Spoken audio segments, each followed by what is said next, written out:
Di dunia ini, ada dua jenis suster, yang hidupnya serius penuh suntikan, dan yang hidupnya diwarnai oleh aroma kuah bakso yang menggoda iman perut. Suster Rina termasuk jenis kedua. Baginya, hidup tanpa bakso seperti jaga malam tanpa kopi, hambar, sepi, dan berbahaya. Rina bukan suster biasa. Kalau orang lain membawa stetoskop di saku, dia membawa sendok bakso lipat. Kalau perawat lain menyiapkan kotak P3K, dia menyiapkan kotak P3M, pertolongan pertama pada makan. Setiap kali dinas ke tempat baru, rumor tentang suster cantik yang doyan bulat-bulat selalu menyebar duluan sebelum dia tiba. Katanya, suster baru itu nggak bisa kerja kalau belum cicip pentol. Bisik salah satu bidan di puskesmas. Pentol apa nih maksudnya? Timpal petugas lab dengan senyum nakal. Dan benar saja, di hari pertamanya bertugas, Rina datang dengan bau kaldu sapi yang bikin satu ruangan tiba-tiba lapar. Wajahnya manis, tapi caranya makan bakso, aduh. Kalau orang lain makan biasa, Rina makan dengan gaya yang bisa bikin orang di sekitarnya salah paham. Ia meniup pelan kuah panas, bibirnya sedikit berkilau oleh lemak kaldu. Lalu ia menggigit satu bakso kecil dengan ekspresi bahagia seperti baru jatuh cinta. Lihat tuh, gaya makannya kayak di iklan sabun mandi. Gumam salah satu petugas keamanan sambil garuk kepala. Tapi Rina tak peduli. Bagi dia, bakso bukan sekadar makanan, itu ritual kebahagiaan. Saat stres menghadapi pasien rewel, saat laporan medis menumpuk, atau saat jaga malam sunyi dan jam dinding terasa berhenti berdetak, Rina selalu punya solusi, semangkuk bakso dan pentol kesayangannya. Katanya, kaldu hangat bisa menyembuhkan luka batin lebih cepat daripada obat bius. Yang lucu, di setiap tempat dia bertugas, selalu ada kisah unik. Kadang pasien malah sembuh karena aroma bakso yang ia bawa. Kadang rekan kerjanya malah jatuh cinta karena sering diajak makan pentol tengah malam. Dan kadang, ya, ada saja yang salah paham ketika mendengar dia bilang dengan polosnya, "Aku nggak bisa tidur sebelum nyentuh yang bulat dan kenyal." Tentu saja maksudnya bakso. Sampai akhirnya, orang-orang menjulukinya Suster Pentol. Bukan karena dia gila bakso semata, tapi karena di balik tawa dan aroma kaldunya, Rina punya cara sendiri untuk membuat setiap orang merasa hangat, dari perut sampai hati. Dan di malam itu, malam pertama dia pindah ke puskesmas kecil di kaki bukit, Rina membuka termosnya perlahan. Uap kuah naik ke udara, memenuhi ruangan sunyi dengan wangi gurih yang menggoda. Ia tersenyum kecil, menatap mangkuknya, lalu berbisik lembut. "Dimanapun aku ditugaskan, bakso tetap yang paling setia." Pagi itu, udara desa Tegal Mulyo masih dingin. Kabut tipis menutupi jalan tanah. Sementara suara ayam jantan bersahutan seperti paduan suara yang belum diatur nadanya. Namun, di antara aroma embun dan tanah basah, muncul satu aroma lain yang mencuri perhatian. Kaldu sapi yang gurih menggoda. Asalnya dari seorang perempuan berjas putih dengan senyum cerah dan langkah ringan. Suster Rina. Tas besar di pundaknya terlihat menggembung. Tapi bukan karena peralatan medis. Di dalamnya, tersembunyi sebuah termos sakti berisi bakso dan pentol berbagai ukuran, plus botol kecil sambal racikannya sendiri. Puskesmas baru, bakso baru. Gumamnya riang sambil menatap papan nama yang sudah mulai pudar catnya. Begitu Rina masuk ke halaman puskesmas, semua mata tertuju padanya. Petugas keamanan yang sedang menyapu langsung berhenti. Hidungnya mencium sesuatu yang familiar. Waduh, ini aroma bakso. Atau aku lapar aja, ya? Rina menoleh sambil tersenyum genit. "Bener, Pak. Saya bawa bekal terapi penghilang stres. Mau coba?" Si bapak bingung antara menjawab iya atau pura-pura jaga wibawa. Tapi sebelum sempat menolak, Rina sudah membuka termosnya. Uap panas langsung naik, menyebar ke udara, dan membuat siapapun yang menghirupnya otomatis menelan ludah. "Kaldu sapi campur bawang putih tumis," katanya bangga. "Aromanya bisa nyembuhin patah hati." Bapak Satpam sampai tertawa salah tingkah. "Wah, kalau aromanya aja segini, apalagi yang nyajiinnya," gumamnya lirih. Begitu masuk ruang administrasi, Rina disambut oleh Bu Darmi, kepala puskesmas yang terkenal disiplin. Tatapan Bu Darmi tajam, tapi hidungnya tak bisa berbohong. "Suster Rina, ya? Saya sudah dengar banyak tentang Anda." "Iya, Bu. Semoga yang Ibu dengar bagus-bagus," jawab Rina manis. "Tergantung," katanya. "Anda kalau Dina suka bawa bulat-bulatan." Rina langsung tertawarnya. "Betul, Bu. Saya nggak bisa kerja tanpa yang bulat-bulat kenyal di mulut. Bikin semangat." Ruangan hening selama 3 detik. Lalu Bu Darmi menatapnya dengan alis naik. "Maksudnya, bakso kan, Suster?" "Ya jelas, Bu. Masa yang lain?" katanya sambil menahan tawa. Bu Darmi menghela napas lega, meski pipinya agak merah. Siangnya, Rina langsung turun tangan bantu pasien. Tapi bukan suntikan yang dia pegang, melainkan mangkuk plastik isi bakso. Ada pasien anak kecil menangis karena takut disuntik. Rina jongkok di depannya, menatap lembut sambil mengeluarkan sebutir bakso kecil. "Adek, kalau berani disuntik, nanti dapat hadiah bulat ini, ya?" "Bakso?" "Iya, tapi yang ini bukan sembarang bakso. Ini bakso keberanian." Anak itu langsung berhenti menangis. Satu suntikan kecil, satu bakso hadiah, dan tawa kecil pun pecah. Bu Darmi yang melihat dari jauh cuma bisa geleng-geleng kepala. "Suster satu ini aneh, tapi ajaib juga," gumamnya. Sore hari, Rina duduk di belakang puskesmas, menikmati sisa baksonya sambil menatap matahari turun. Ia meniup kuah perlahan, mencelupkan pentol besar ke sambal, lalu menggigit dengan ekspresi bahagia, mungkin terlalu bahagia. Dari jauh, Pak Roni, petugas lab, melintas sambil membawa hasil pemeriksaan. Begitu melihat Rina makan dengan gaya, seni kuliner penuh emosi, ia langsung tersipu. "Suster Rina, setiap kali saya lihat cara makan Ibu, saya merasa lapar." Rina menatapnya sebentar, lalu tersenyum menggoda. "Wah, bahaya tuh, Pak. Lapar karena saya atau karena baksonya?" Dua-duanya, kayaknya." Mereka berdua tertawa kecil, tapi entah kenapa, suasananya jadi hangat. Bukan karena kuah bakso, tapi karena percakapan yang terasa, berbumbu. Malam harinya, Rina menulis di buku catatannya. Hari pertama di Tegal Mulyo berjalan lancar. Pasien baik-baik, rekan kerja ramah, dan bakso tetap setia. Tapi entah kenapa, di sini semua orang suka salah paham tiap kali aku bilang, "Pentol." Mungkin karena cara aku ngomongnya terlalu semangat. Ya, wajah menyeringai. Dia menutup buku, menguap kecil, lalu tersenyum sebelum tidur. Di luar kamar jaga, aroma kaldu masih samar-samar terasa. Dan mungkin, mulai malam itu, seluruh puskesmas punya kebiasaan baru. Kalau lapar tengah malam, datang saja ke ruang jaga. Suster Rina pasti punya bakso cadangan. Malam di puskesmas desa selalu punya suasana yang aneh. Sepi, lembab, dan sedikit terlalu tenang. Jam dinding berdetak pelan. Lampu neon berkelip seperti berjuang untuk tetap hidup. Dan dari kejauhan, suara jangkrik jadi musik latar tak resmi bagi para petugas jaga malam. Suster Rina duduk sendirian di ruang perawat, menatap layar komputer yang menampilkan laporan pasien hari itu. Tapi matanya tidak fokus. Ia menatap kosong, lalu mengelus perutnya pelan. "Duh, lapar lagi," gumamnya manja. Tanpa pikir panjang, dia membuka tas kecil yang selalu setia menemaninya.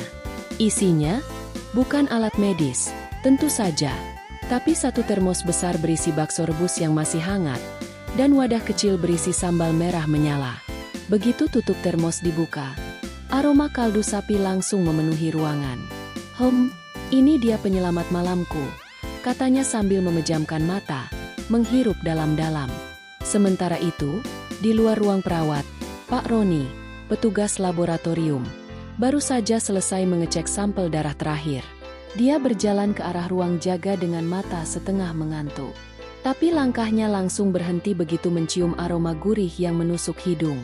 "Waduh, ini bau apa ya? Jam segini?" gumamnya pelan.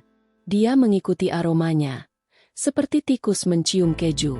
Dan di ujung pencarian itu, ia menemukan Rina duduk bersila di kursi, mengaduk-aduk bakso dengan ekspresi bahagia yang terlalu damai untuk ukuran shift malam.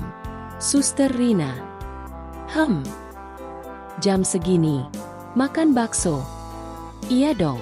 Kalau lapar tengah malam, yang nyelamatin cuma pentol dan kaldu. Pak Roni menahan tawa. Pentol, ya? Katanya pelan, mencoba tidak salah fokus. Rina menatapnya polos, tapi matanya sedikit berbinar. Iya. Nih, mau coba? Masih panas loh. Enak banget kalau dihisap pelan-pelan biar kuahnya keluar semua. Roni langsung tersedak udara. Heh, apa? Rina menatapnya bingung. Loh, Pak, saya ngomongin baksonya. Kenapa kaget? Roni cuma bisa menggaruk kepala. Pipinya sedikit merah. Rina tertawa kecil. Ih, pikirannya kemana-mana sih. Saya cuma ngajak makan. Akhirnya, mereka berdua duduk di meja jaga. Rina menyiapkan 2 mangkuk kecil. Ia menuangkan kuah perlahan. Uap hangat naik, menciptakan kabut kecil di antara mereka. Kaldu malam ini spesial, katanya sambil menatap mata Roni. Spesial gimana? Campur cinta dan lemak tulang. Katanya bisa bikin yang makan langsung senyum. Roni tak bisa menahan senyum. Kalau gitu, saya coba deh. Tapi jangan salahkan kalau nanti saya senyum terus lihat suster. Wah, efek sampingnya berarti ampuh, jawab Rina sambil nyengir. Mereka makan bersama dalam diam beberapa detik. Rina meniup pentolnya pelan, lalu menggigit separuh. Suara lembut dari bakso pecah di mulut membuat suasana makin canggung tapi hangat. Enak banget, katanya pelan. Menutup mata sejenak, Roni menatapnya. Lalu buru-buru memalingkan wajah. Kayaknya, malam ini jadi lapar beneran. Lapar bakso atau lapar yang lain? Goda Rina polos. Dua-duanya, mungkin. Jawab Roni setengah tertawa, setengah gugup. Lampu sempat berkedip. Listrik di desa memang suka iseng tengah malam. Dalam sekejap, ruangan gelap. Rina refleks menjerit kecil. Lalu meraih sesuatu untuk pegangan. Sayangnya, yang ia raih bukan meja, tapi lengan Roni. Maaf, refleks, katanya. Suaranya pelan, nyaris berbisik. Roni tertawa kecil. Nggak apa, suster. Saya juga kaget. Tapi kalau tiap mati lampu digandeng gini, saya doain PLN sering error. Rina melepas tangannya, tapi wajahnya merah padam. Ia menunduk, menatap mangkuk yang masih hangat. Duh, gara-gara listrik mati, kuahnya hampir tumpah. Untung nggak tumpah semua, sahut Roni cepat. Sayang, kan, kuahnya. Rina menatapnya, senyum tipis muncul. Iya, sayang banget, kuahnya itu yang bikin nagih. Suasana mendadak jadi tenang. Hanya suara jangkrik, detak jam dinding, dan aroma bakso yang belum habis di udara. Beberapa jam kemudian, menjelang jam 3 pagi, Roni pamit balik ke ruang lab. Rina melambai, masih duduk di kursinya. Sisa kuah di mangkuk ia teguk perlahan. Ah, segar. Gak ada yang bisa ngalahin nikmatnya bakso tengah malam, katanya sambil bersandar. Sebelum tidur, ia sempat menulis lagi di buku catatan malamnya. Jaga malam selalu dingin, tapi untung ada bakso, dan sedikit teman ngobrol yang lucu. Kadang, rasa hangat bukan cuma datang dari kuah panas, tapi dari tawa kecil di antara 2 orang yang kelaparan tengah malam. Ia menutup bukunya, tersenyum kecil, dan berbisik sebelum memejamkan mata. Besok siang bikin pentol lagi. Ah, siapa tahu Pak Roni mampir. Dan di luar sana, suara angin malam membawa samar aroma kaldu dan tawa kecil suster paling genit sedesa Tegal Mulyo. Hari itu, Puskesmas Tegal Mulyo lebih ramai dari biasanya.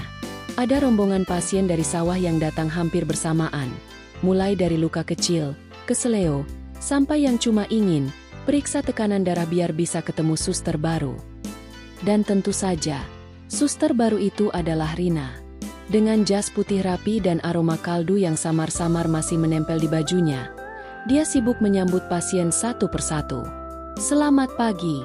Silakan duduk ya, Bapak, jangan tegang. Katanya pada seorang pria parubaya yang tampak keringatan. Si bapak tersenyum gugup. Hihi, iya, sus. Cuma pusing sedikit. Pusingnya sebelah mana? Kayaknya di sini. Katanya sambil menunjuk dada sendiri. Rina tertawa kecil. Waduh, itu bukan kepala. Pak, itu tempatnya jantung. Bukan pusing. Suasana langsung cair. Semua pasien di ruang tunggu ikut tersenyum. Tapi bukan cuma karena humornya, melainkan juga karena gaya Rina yang ramah dan manja tipis-tipis. Selesai membantu pasien pertama, Rina masuk ke ruang periksa 2. Di sana sudah menunggu pasien lain. Arman, pemuda petani yang terkenal rajin tapi agak pemalu. Arman datang dengan alasan, kepala sering pening. Tapi sebenarnya, sejak seminggu lalu, dia rutin datang ke puskesmas, tepat di jam Rina dinas. Bu Darmi sudah curiga. Tapi Rina cuma tertawa setiap kali disindir. Ya biarin aja, Bu. Mungkin dia suka suasana ruangan saya yang harum kaldu. Katanya santai. Hari itu pun, Arman duduk di kasur pemeriksaan, menunduk malu. Masih pusing, Mas? Tanya Rina lembut. Sedikit, Suster. Oke. Saya periksa dulu ya. Rina mengenakan stetoskop, lalu mendekat. Tangannya menyentuh bahu Arman pelan, membuat si pemuda kaku seketika. Tenang aja, Mas. Nggak akan sakit kok. Katanya sambil menunduk memeriksa. Tapi entah kenapa, jantung Arman berdetak lebih cepat dari biasanya. Duk duk duk duk. Rina mengangkat alis. Wah, deg-degannya cepat banget ya. Ini bukan jantung sakit. Ini kayak orang habis lari. Arman panik. Iya, tadi sempat lari, Suster. Lari dari siapa? Lari dari kenyataan. Rina nyaris tertawa tapi menahannya. Mas Arman, yang kayak gini bukan gejala medis, tapi gejala salah fokus, katanya, menatapnya geli. Setelah pemeriksaan selesai, Rina menulis resep vitamin dan menaruhnya di atas meja. Tapi sebelum Arman pergi, perutnya berbunyi keras. Kruk! Keduanya terdiam. Rina menatap Arman. Arman menatap meja. Lalu Rina tertawa. Waduh, kayaknya bukan cuma kepala Mas yang butuh perawatan. Perutnya juga minta perhatian nih. Ia membuka laci meja. Dan tentu saja, bukan obat yang keluar, melainkan 3 butir bakso kecil di wadah plastik. Coba ini, Mas. Bakso hangat. Biar tenaga balik. Arman menatapnya bingung. Suster, ini beneran boleh? Tentu saja. Ini bagian dari terapi kebahagiaan. Kalau pasien makan enak, penyembuhan lebih cepat. Rina menyerahkan sendoknya, dan Arman mengambilnya dengan hati-hati. Begitu bakso pertama masuk ke mulut, matanya berbinar. Wah, enak banget. Ya iyalah, itu racikan rahasia. Campur cinta, bawang putih, dan sedikit kaldu tulang, jawab Rina santai.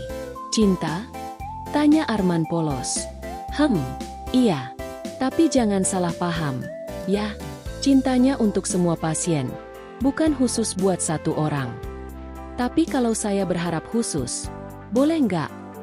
Rina mengedip nakal. Kalau mau yang khusus, antri dulu. Di belakang ada yang naksir juga, kayaknya. Katanya sambil tertawa.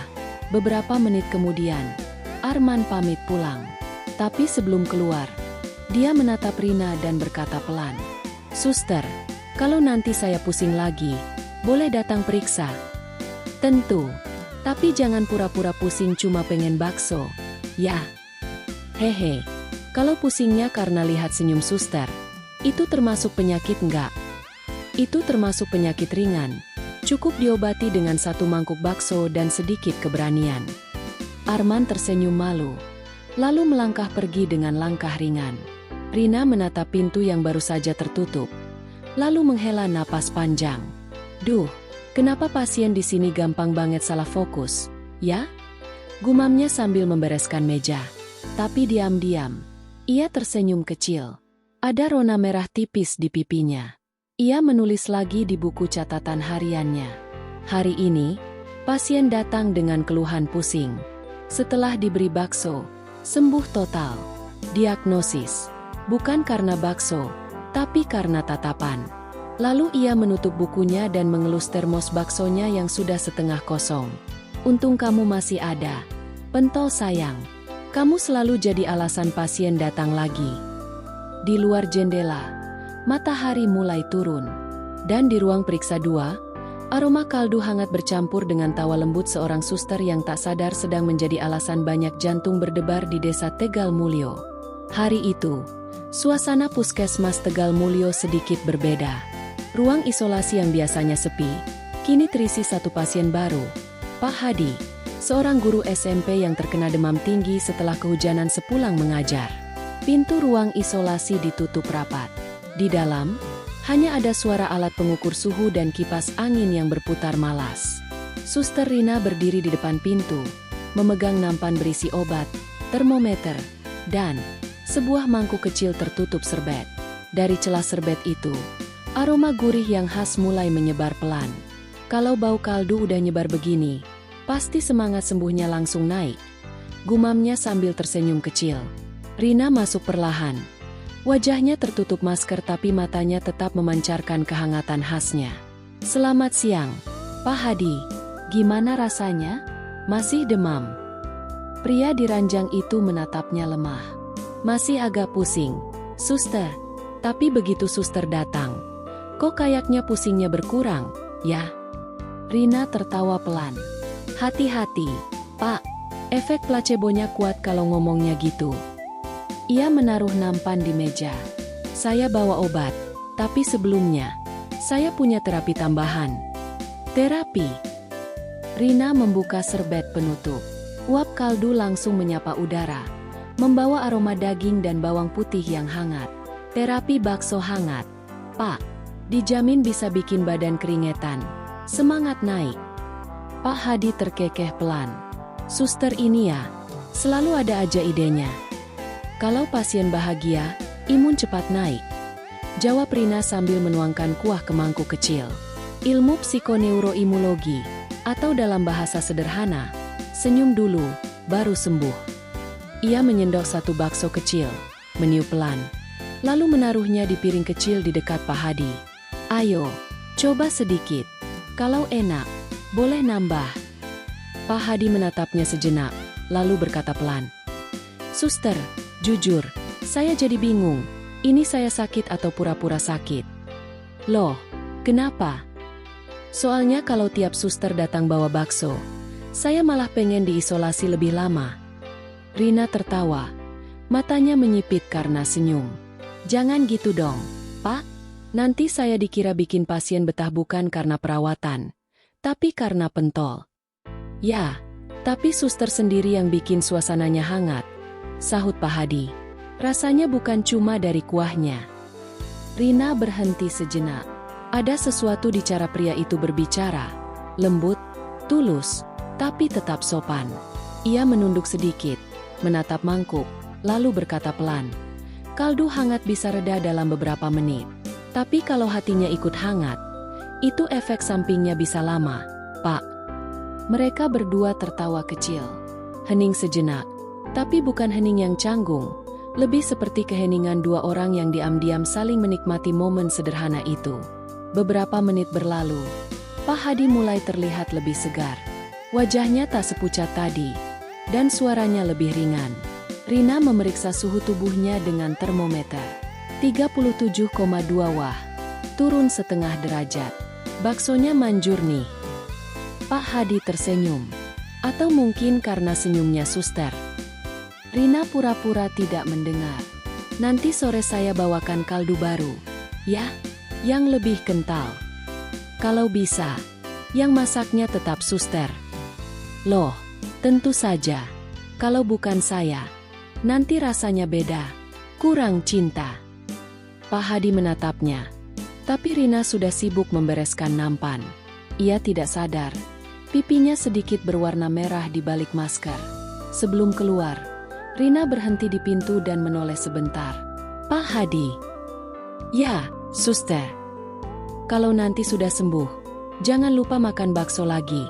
Tapi bukan di ruang isolasi ya, di warung depan aja. Katanya, makan di tempat terbuka bisa bikin bahagia. Kalau bareng suster? Kalau saya lagi nggak jaga, boleh deh. Janji. Rina tersenyum dari balik masker. Janji kaldu. Lalu ia melangkah keluar, meninggalkan aroma kaldu hangat bercampur udara steril ruang isolasi, dan seorang pasien yang kini sembuh bukan hanya karena obat, tapi karena perhatian kecil yang terasa tulus. Malamnya, di buku catatan kecilnya, Rina menulis, "Hari ini, pasien di ruang isolasi mulai membaik. Mungkin karena bakso. Mungkin juga karena cara kita memperlakukan orang sakit dengan hangat. Kadang, tubuh butuh obat, tapi hati cukup disapa dengan senyum." Ia menutup bukunya, meniup lampu kecil di meja, dan berbisik pelan sebelum tidur. "Bakso, kamu nggak cuma ngenyangin. Kamu juga bikin aku belajar cara menyembuhkan dengan lembut." Pagi itu, Desa Tegal Mulyo cerah. Angin lembut dari sawah membawa aroma tanah basah dan daun padi yang segar. Di puskesmas, suasana sedikit lebih ramai dari biasanya. Sebagian besar pasien sudah familiar dengan suster baru yang satu ini. Suster Rina masuk, membawa tas besar yang selalu setia berisi bakso dan pentol. Ia tersenyum sambil menghirup udara pagi. "Dimanapun aku ditugaskan, bakso tetap jadi teman setia," gumamnya pelan, seolah berbicara pada diri sendiri, dan pada semua orang yang akan menyadari betapa manisnya senyum itu. Hari itu adalah hari terakhirnya bertugas di puskesmas ini. Minggu depan ia akan dipindahkan ke desa lain. Warga desa dan rekan kerjanya sudah mulai merasakan kehilangan. Bahkan Pak Hadi, yang beberapa hari lalu sembuh di ruang isolasi, tampak murung saat melihat Rina menyiapkan mangkuk bakso terakhir. "Suster, nggak ada rencana balik ke sini lagi ya?" Saya juga nggak tahu, Pak. Tapi selama ada bakso, kita bisa tetap berkomunikasi," jawab Rina sambil tersenyum manis. Sepanjang pagi, Rina membagikan bakso dan pentol untuk pasien terakhirnya. Ada anak-anak yang meloncat kegirangan, ada pasien tua yang tersenyum hangat, dan bahkan Pak Roni yang ikut bekerja malam sebelumnya tersenyum sambil memegangi perutnya yang sudah kenyang. "Suster, rasanya aneh ya, kayak bakal kangen," kata Pak Roni. "Wajar, Pak. Kadang yang bikin kangen bukan cuma bakso, tapi siapa yang memberikannya," jawab Rina polos. Pak Roni tersipu, tapi hanya bisa mengangguk. Saat makan siang tiba, Rina duduk di teras puskesmas. Ia menatap mangkuk terakhir yang tersisa di depannya. Uap kaldu masih mengepul. Aroma gurihnya memenuhi udara. Ia menatap jauh ke sawah, tersenyum sendiri. Tiba-tiba, Pak Hadi muncul dengan senyum malu-malu. "Suster, saya bawa sesuatu untuk mengucapkan terima kasih." Ia menyerahkan sebuah kantong kecil. Di dalamnya ada pentol buatan sendiri. Bentuknya tidak rapi tapi terasa hangat. Rina tertawa kecil. "Wah, ini hasil kerja tangan sendiri ya? Pasti enak. Kalau mau, boleh dicoba bareng saya," katanya, menatap Rina hangat. Rina menatapnya sebentar, lalu tersenyum genit tapi polos. "Baiklah, tapi jangan salah paham. Ini cuma buat menutup hari terakhir saya di sini." Mereka duduk berdampingan, makan pentol sambil tertawa pelan. Suasana tenang, hangat, dan manis. Tidak ada yang tergesa. Hanya dua orang yang menikmati momen sederhana, sambil menatap sawah hijau yang luas. Sebelum beranjak pergi, Rina menulis di buku catatannya satu kalimat terakhir untuk puskesmas ini. "Dimanapun aku bertugas, bakso tetap setia menemaniku." Dan ternyata, bakso juga bisa menemaniku menanam senyum di hati orang lain. Puskesmas Tegal Mulyo, kalian selalu spesial. Ia menutup buku, menatap semua orang yang ada di sekitarnya, tersenyum hangat, lalu melambaikan tangan. "Sampai jumpa lagi. Jangan lupa makan bakso ya." Warga dan rekan kerja tertawa dan melambaikan tangan balik. Pak Hadi melirik Rina sebentar, lalu berkata pelan, "Kalau di tempat baru nanti, jangan lupa, saya tunggu kabar bakso dan senyum suster." Rina tersenyum, menatap langit biru, lalu melangkah pergi. Di belakangnya, aroma kaldu yang samar masih terasa di udara, meninggalkan jejak hangat dan manis. Sebuah kenangan yang akan selalu diingat semua orang di desa Tegal Mulyo. Dan begitu langkahnya hilang di jalan, satu hal pasti. Suster Pentol bukan cuma nama panggilan, tapi legenda kecil tentang bakso, senyum, dan hati yang hangat. Beberapa minggu setelah Suster Rina meninggalkan Puskesmas Tegal Mulyo, suasana di sana tetap terasa berbeda. Orang-orang masih mengingat aroma kaldu hangat yang seolah menempel di setiap sudut, suara tawa kecil yang ringan, dan senyum suster yang mampu membuat hati siapapun terasa nyaman. Pak Hadi, yang pernah sembuh di ruang isolasi, sering menatap arah ruang perawat sambil tersenyum sendiri. Kalau saja Suster Rina masih di sini, mungkin hari ini pusingku nggak akan muncul, gumamnya pelan. Anak-anak di desa masih membicarakan cara Rina membuat bakso menjadi hadiah keberanian yang ajaib, membuat mereka berani menghadapi suntikan atau pemeriksaan. Bahkan pasien tua, yang biasanya kaku dan pendiam, mulai menambahkan sedikit humor ke percakapan mereka. Efek dari senyum Rina yang menular. Di puskesmas, Bu Darmi menatap buku catatan terakhir Rina dengan campuran haru dan senyum. Suster ini memang aneh, tapi luar biasa, katanya. Dia nggak cuma merawat tubuh, tapi juga hati orang-orang. Termos Rina yang selalu membawa bakso dan pentol pun tetap tersimpan di ruang perawat. Bukan untuk digunakan, tapi sebagai simbol kecil dari keberadaannya yang meninggalkan jejak. Setiap kali aroma kaldu samar tercium dari dapur, semua orang tersenyum, seolah suster itu masih ada di sana. Rina sendiri kini berada di desa baru, membawa tas besar yang selalu setia di pundaknya. Tapi di hatinya, kenangan Tegal Mulyo tetap hangat. Ia menulis di buku catatan barunya, "Dimanapun aku bertugas, bakso akan tetap menjadi teman setiaku." Tapi lebih dari itu, senyum, tawa, dan sedikit godaan polos juga bisa menyembuhkan hati. Setiap orang yang kutemui meninggalkan jejak hangat, sama seperti aku meninggalkan jejakku di sana. Ia menutup buku, tersenyum, dan membuka termos baksonya yang masih hangat.